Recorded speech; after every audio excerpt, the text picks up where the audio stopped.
आप देख रहे हैं P24 लाइव और मैं परमिंदर शर्मा। मैं आपको बता दूं कि पीछे विक्रम थाना के थानाध्यक्ष विनोद कुमार की विदाई समारोह का आयोजन हुआ था, लेकिन विदाई समारोह आयोजन हुआ लेकिन उस पे एक लेख वायरल हुआ था, एक वीडियो वायरल हुआ था कि यहाँ पर जो थानाध्यक्ष के विदाई समारोह में पहुंचे हैं, यहाँ पर केवल शराब माफिया, बालू माफिया या अन्य तस्कर पहुंचे हुए हैं। और इसी पर भानु प्रताप सिटी एसपी ने जांच का आदेश दिए कि 24 घंटा के अंदर इस पे जांच करके कार्रवाई किया जाए। लेकिन सबसे बड़ा प्रश्न यह उठता है कि आखिर विनोद कुमार के ऊपर कार्रवाई तो हो रहा है वीडियो के अनुसार और साथ में फोटो रहने के अनुसार, या विदाई समारोह में पहुंचने के अनुसार विनोद कुमार पे सिर्फ कार्रवाई हो रहा है। लेकिन सबसे बड़ा प्रश्न यह उठता है कि यहाँ पर जो फोटो में अन्य लोग भी पहुंचे हुए हैं और ऐसा नहीं कि यह बंद कमरे में विदाई समारोह किया जा रहा है, यह एक खुली पैलेस में विदाई समारोह किया जा रहा है और यह विदाई समारोह करने के लिए अन्य लोग भी परमिशन एक दूसरे से लिए गए हैं, कागजी कार्रवाई किए गए हैं या फिर आपसी तालमेल के साथ यह विदाई समारोह किया गया है। यहाँ पे और अन्य लोग भी पहुंचे हुए हैं।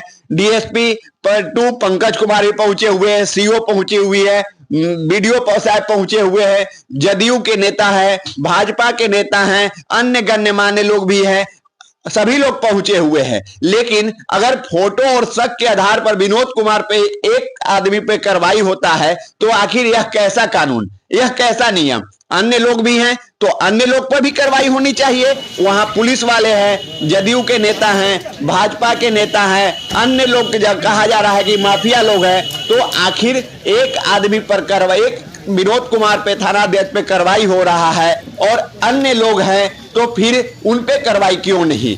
आइए सबसे पहले आप भानु प्रताप की बात सुने। सोशल मीडिया पर हाल के दिनों में एक लेख प्रसारित हो रहा था जिसमें तत्कालीन विक्रम थानाध्यक्ष पुलिस सब निरीक्षक विनोद कुमार पर विदाई समारोह के दौरान आपराधिक प्रवृत्ति के कुछ अभियुक्तों से उपहार लेने और साथ ही साथ विदाई समारोह आयोजित करने संबंधी उसमें बातें कही गई थी। तो उस पर स्वतः संज्ञान के आधार पर एक रिपोर्ट ली गई और 24 घंटे के अंतर्गत इसकी विस्तृत जांच कराई गई है और इसमें प्रथम दृष्टया तत्कालीन विक्रम थानाध्यक्ष को दोषी पाया गया है। और इसमें जो उनके खिलाफ जो दोषी पाया गया है जिन आधारों पर, उसमें 3 आधार बने हैं। प्रथम आधार ये है, बिहार सरकारी सेवक आचरण नियमावली 1976 की नियमावली 15 के तहत सरकारी सेवक को विदाई समारोह करने की अनुमति नहीं है। अगर अनौपचारिक किस्म का कोई ऐसा होता है तो उसकी पूर्व अनुमति भी सरकार से लेना जरूरी होता है। इस संदर्भ में उन्होंने कोई अनुमति नहीं दी थी, इसके दोषी हैं वो। दूसरा, इसमें जो गिफ्ट आदान प्रदान किए गए थे और वो भी बिहार सरकारी सेवक नियमावली 1976 की धारा उपनियम के नियम 14 का उल्लंघन है जो गिफ्ट को डिफाइन करती है। और चूंकि इस संदर्भ में गिफ्ट कितने रुपए के थे इसका अलग से मूल्यांकन भी किया जाएगा और उनकी जो श्रेणी है क्लास 1, क्लास 2, क्लास सी जो ऑफिसर्स की कैटेगरीज होती हैं उसमें कर्मचारियों की सरकारी, तो उसमें हर व्यक्ति को कितना अलाउड है उसके हिसाब से देखा जाएगा, अलग से इसको चेक किया जाएगा। इसके अलावा इन पर जो तीसरा आधार बना है कि वहाँ पर जो थाना पर लोग उपस्थित हुए थे उसमें 3 बड़े अभियुक्त थे और उन पर कई केसेज दर्ज हैं। विशेषकर एक अभियुक्त शराब माफिया है, एक बालू माफिया भी है, एक भू माफिया भी रहा है और उन पर बीएनएसएस की धारा 107 के तहत संपत्ति कुर्की हेतु भी प्रावधान किया गया था जो माननीय न्यायालय में चल रहा है। वो भी थाने पर उपस्थित था और उनको गिफ्ट देते हुए उसमें फुटेज में दिख रहा है। इससे सामुदायिक पुलिसिंग की भावना कमजोर होती है, साथ ही साथ जनता में जो पुलिस का भरोसा है उसको भी ठेस पहुंचती है और इस संदर्भ में भी इनको दोषी पाया गया है। अभी तत्कालीन विक्रम थानाध्यक्ष को कारण बताओ नोटिस जारी कर दिया गया है। साथ ही साथ इस संदर्भ में अग्रतर कार्रवाई हेतु वरीय पुलिस अधीक्षक महोदय पटना को भेजी जा रही है और इसमें हम लोग सख्त कार्रवाई करेंगे। आपने एसपी साहब की बात सुना, उन्होंने साफ साफ शब्दों में कह रहे हैं कि जो फोटो और वीडियो वायरल हुआ उसके अनुसार यह जांच का आदेश दिया गया है, जैसा कि इस वीडियो के माध्यम से मैंने रखा।